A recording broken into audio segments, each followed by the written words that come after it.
Good morning. It's sure good to see everybody here this morning. I think y'all need to switch the mics over, guys. Folks upstairs. Nope. You might have to go bang some heads together up there, Josh.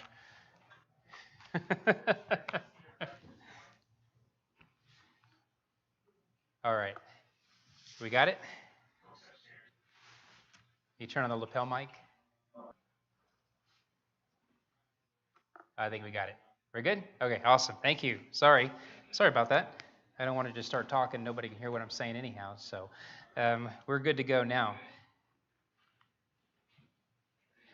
We're going to start a new sermon series this morning. It's something we're going to be working on through the summer. And so if you want to open your Bibles to 1 Timothy, we're going to spend some time in letters Paul wrote to the young evangelist Timothy. The reason I chose these passages and this text is it goes along with the theme that we're talking about this year, Make Me a Servant. And Timothy is most certainly a servant, and Paul is instructing him and encouraging him. And there's lots of good lessons for us to glean from that, to understand how we're supposed to serve God and be the kind of people that serve God as His community in this community. And so we're going to start actually in Acts chapter 16. I'm just going to give a very quick introduction to Timothy, just to kind of help us understand a little bit about who we're talking about, who this person is. And so I'd like to read these passages, verses 1 through 3 of Acts chapter 16. Paul came into Derbe in Lystra, and a disciple was there named Timothy, the son of a Jewish woman who was a believer. But his father was a Greek, and he was well spoken of by the brethren who were in Lystra and Iconium. And so this is what we're talking. We don't know exactly how all of these folks became faithful to the truth. We know that Timothy's influence obviously came through his mother, his grandmother. But we also assume, there's an assumption that when Paul was there during his first missionary journey, that he was presenting the gospel, and probably maybe his mom and Timothy were both converted at that time. We don't really know, but either way, we know that this family is kind of a mixed family. His mom is Jewish, but his father is Greek.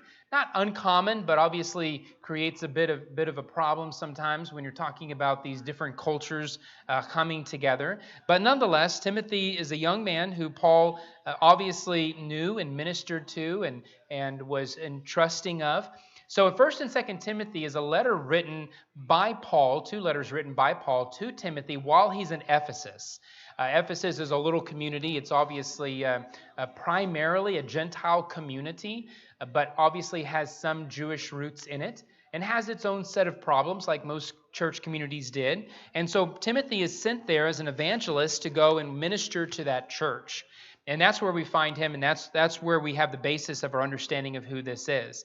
Now, Ephesus is also very interesting in the sense that Paul planted that church there.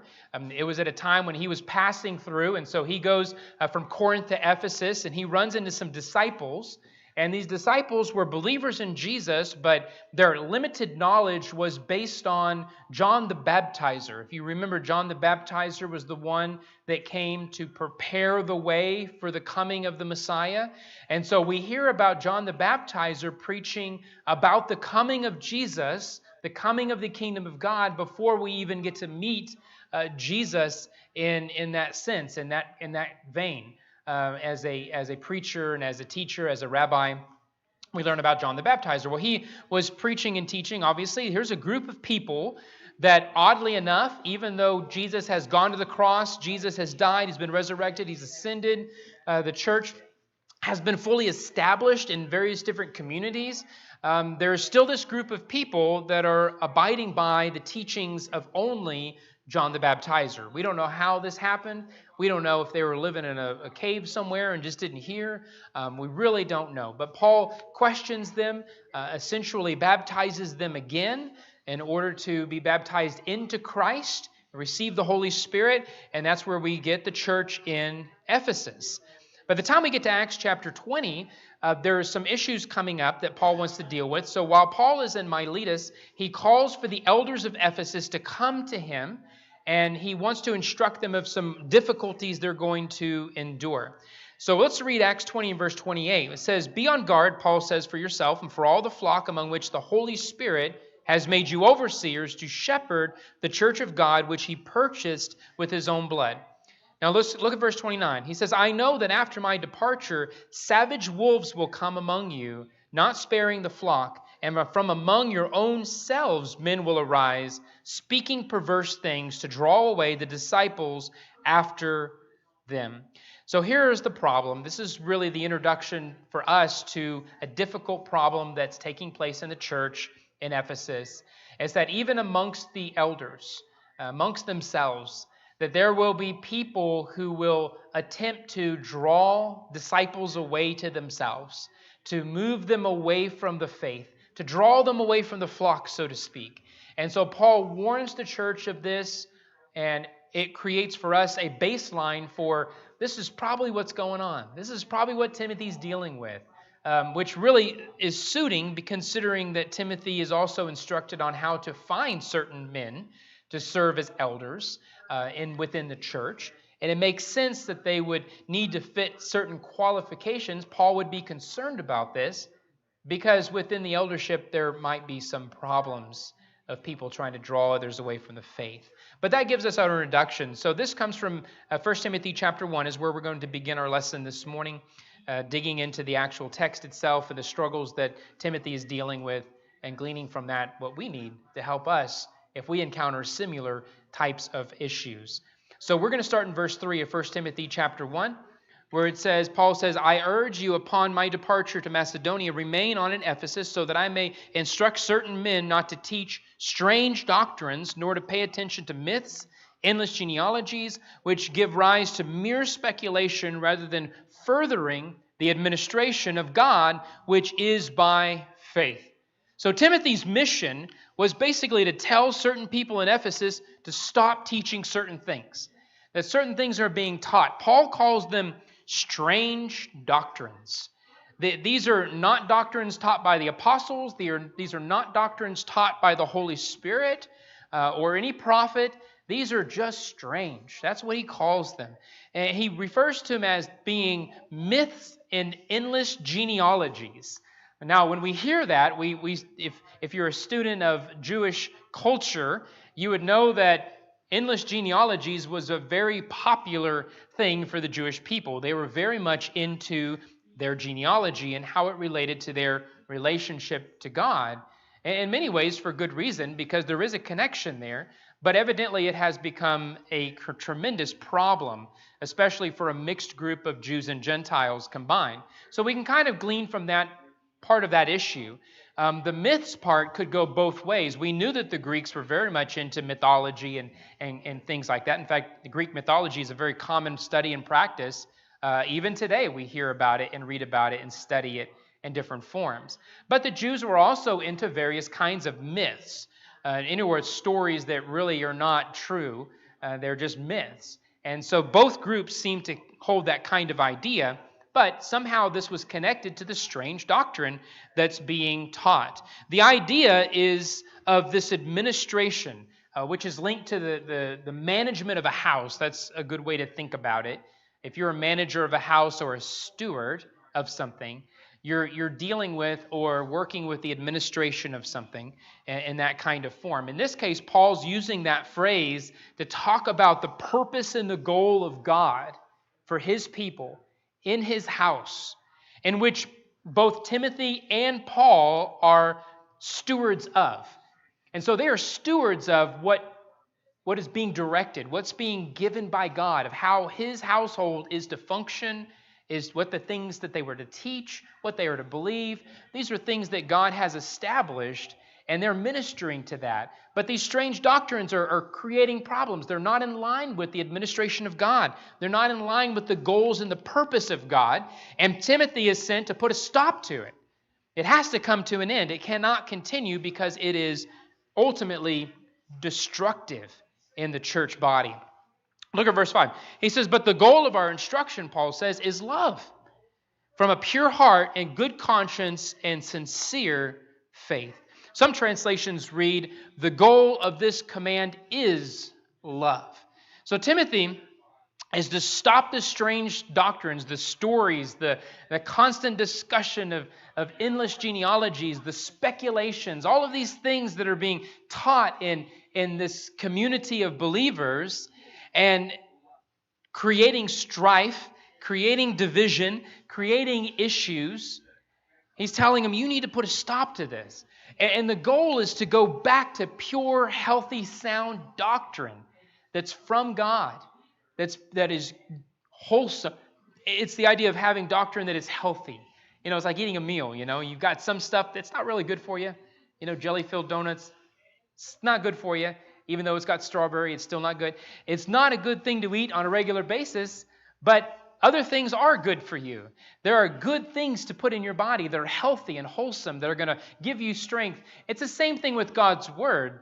There are teachings and speculations and things that are presented as truth sometimes that are not healthy. They're not good for your spiritual health, but there are things that are good for your spiritual health.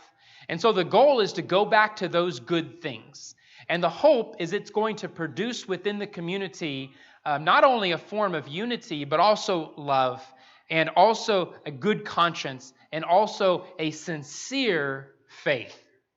Now, what would be the opposite of a sincere faith? Well, hypocritical faith, a false faith. Whenever we run down these rabbit holes of all these different doctrines that can manifest themselves from different groups and chasing those things, then it affects our faith. It affects what we believe. And what we believe is incredibly important to God. We need to stick with the true teachings. And that's Timothy's job. His responsibility is to deal with these kinds of issues. And that's where we find Paul's writings directed. And that's why I feel like this is such a good section of Scripture for us to just meditate on and spend some time on. Because if we're going to be servants of God, if we're going to be devoted, if we're going to be committed, if we're going to make sacrifices in order to do things for God's sake, then we need to first establish these firm foundations of faith to say that this is what I believe. This is what I've committed to. This is what I know is true, because it will manifest itself in acts of service. Now, the opposite of that, of course, would be if we are constantly following speculations or listening to doctrines that are not true, or myths or endless genealogies, as this group was dealing with, then it's not going to produce the same kind of fruit. It's not going to produce the same kind of service that God is looking for, because we're not following the faith. We're not following the teachings delivered by the apostles. We are just chasing rabbits, as they say. We just have no firm foundation. And when something just becomes speculative, right? If we're just like, well, I don't know, maybe it's true, maybe it's not true, it's not good. Now, certainly we have things like that in our faith. We have things that we speculate on. I'm not saying all speculation is bad, but when you get a healthy diet of just speculation, then you can easily get off course. And that is a problem, and that is what Paul's dealing with. That's what Timothy is dealing with here. What a person allows to take up space in their mind, whatever that is, if you allow something to take up space in your mind, it will inevitably affect your life. It will, whether it's good or whether it's bad. If you allow evil thoughts and evil ways and evil intentions to take up space in your mind and your heart, it will most certainly manifest itself in action, some form or fashion. You allow good, healthy, wholesome things to be in your mind and in your heart, it will manifest itself in the same form. And that's what we're looking for. We're looking for good things. But then on the same hand, Paul is warning that there are certainly teachings out there. There are certainly doctrines out there that are strange, and they will not produce the good things that God has for us. It's a warning for us to be careful with what we put in our minds. Verse 6, he says, "For some men straying from these things have turned aside to fruitless discussions." In other words, they've strayed, they've deviated, they've missed the purpose of God. and they find themselves spending more time on just fruitless teachings and thoughts. Now, I mean, I'm just about as much as anybody. I like to have a spirited conversation about something that may not have any great value, but of good entertainment. We're not saying that those things are inherently wrong, but we are saying that if that's all we're doing, if that's all we're ingesting, and if we're sitting around as a church and just talking about these kinds of ideas, these strange doctrines, then what Paul is telling us that we will end up eventually straying from the truth and the true things, and turn aside to fruitless discussions. And those are not things that we want to put in our mind on a regular basis. These are not good, healthy things. Verse 7, he says, wanting to be teachers of the law, even though they do not understand neither what they are saying or matters about which they make confession, confident assurance. And so, Here's more of what we're talking about. Now, it's entirely possible that when Paul first introduces the strange doctrines, that he's referring to various different kinds of strange doctrine. Could be some pagan influence, a Jewish influence. It's always hard to pinpoint exactly where Paul is. But then Paul zeroes in on a very specific kind of issue here. And so we can be very confident that once we get to this passage, it's very solid. We have a group of people who want to be teachers of the law. Now, when we say the law, that would be the law of Moses. They want to be teachers of the law. They want to be recognized as teachers of the law. And they're presenting themselves as such within the community of believers. But the problem is they don't understand the law. They don't really know what they're saying. There's nothing solid here. They've missed the point, but yet they want to be presented as teachers of the law. They desire to be teachers, but they've got something wrong. And we might see this in the form of other Bible teachings where we see the Pharisees trying to bind things on people that God never bound. And they want to be recognized as teachers of the law because they have insisted on certain behaviors and practices, or maybe elaborate interpretations of Old Testament stories that they say have some kind of hidden meaning if you read them in a certain way.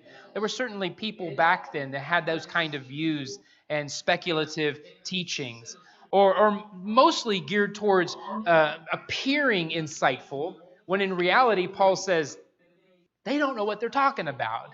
They're clueless. They think they're good at teaching the law, but they really don't understand the law. In verse 8, he says, but we know that the law is good, right? If one uses it lawfully. And so Paul is not saying that the law is bad. He's not saying all those teachings are inherently evil, or he's just saying it is good. All that has been spoken of before, all the teachings that we read about in the Old Testament leading up to the church, those are good. Those are good teachings. But it has to be used correctly. The law is good, but it has to be understood. It has to be used lawfully. Look at verse 9. He says, realizing the fact that law is not made for a righteous person, but for those who are lawless and rebellious, for the ungodly, the sinners, for the unholy, the profane, for those who kill their fathers and mothers, for murderers, for immoral men, for homosexuals and kidnappers and liars and perjurers. And so Paul is addressing this issue about the law. Now, if you read the book of Ephesians, you can definitely capture when Paul writes a letter to the church, more in depth about the relationship between the church and the law that was given. How there were certainly people trying to bind certain aspects of the law upon Christians that God never intended, or to use their relationship by birth to somehow get a position within the church that's greater than others. There were certainly things taught that were not right.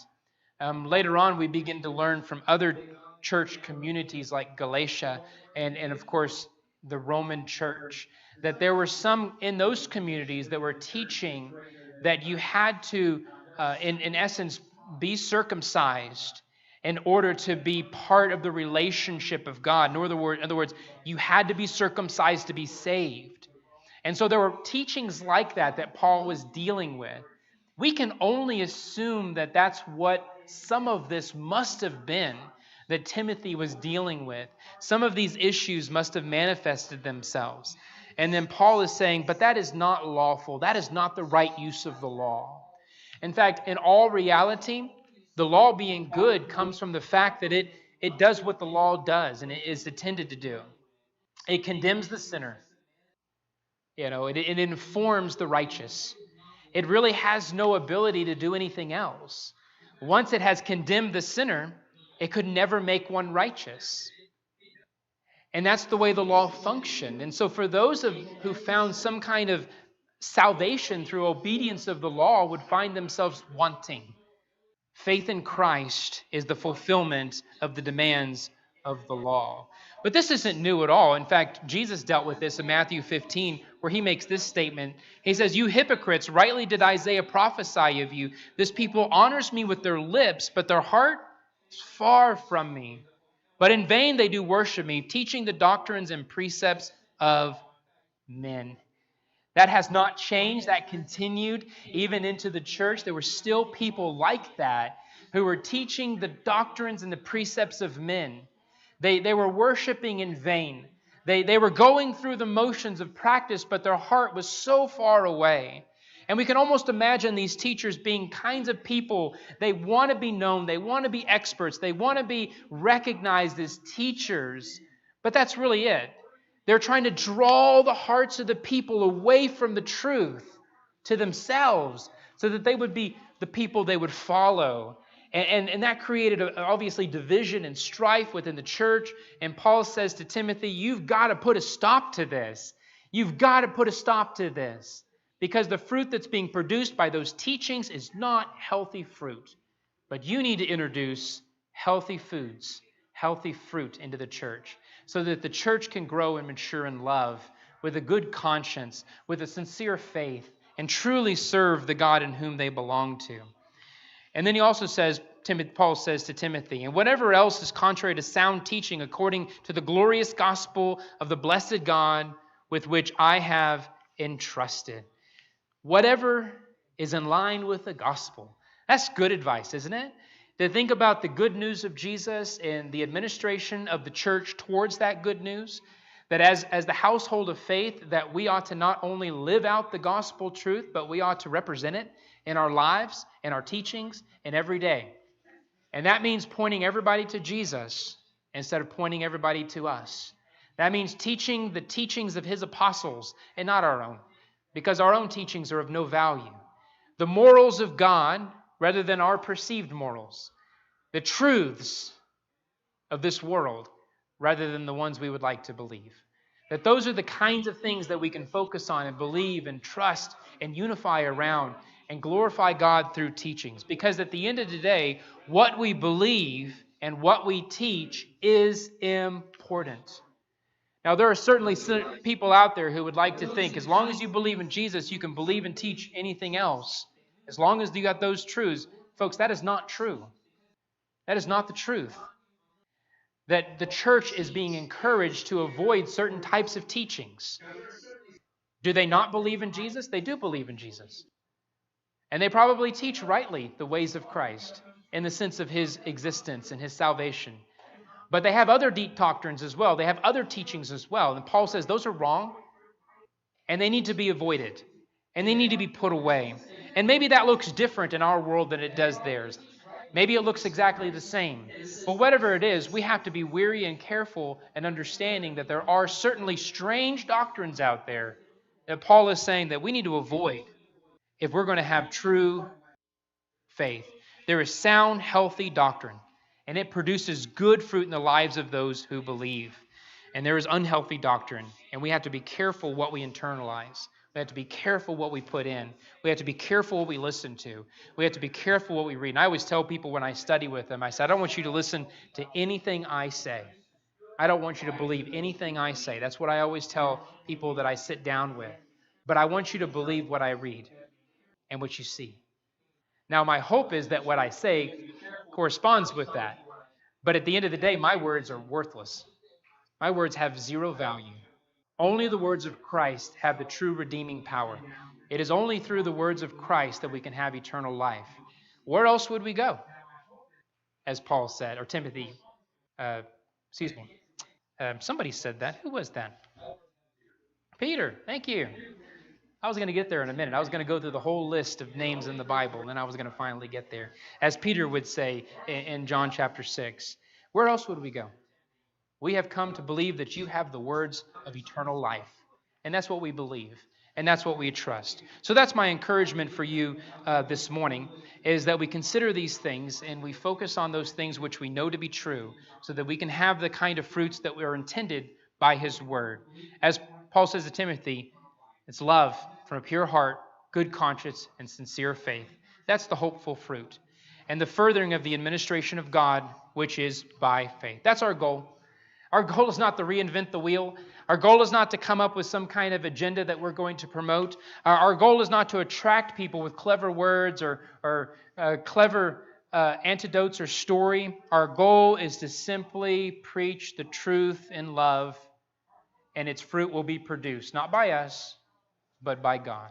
And that's my hope for you as well. If there's anybody here this morning, maybe they have not put on Christ in baptism, maybe they have not committed themselves to the truth of the gospel, this is an opportunity for you to make that decision, to be baptized into Christ, have your sins forgiven, and become part of the family of God. Maybe you've been on that journey for a while and you would like to reaffirm your faith. This is an opportunity for that as well.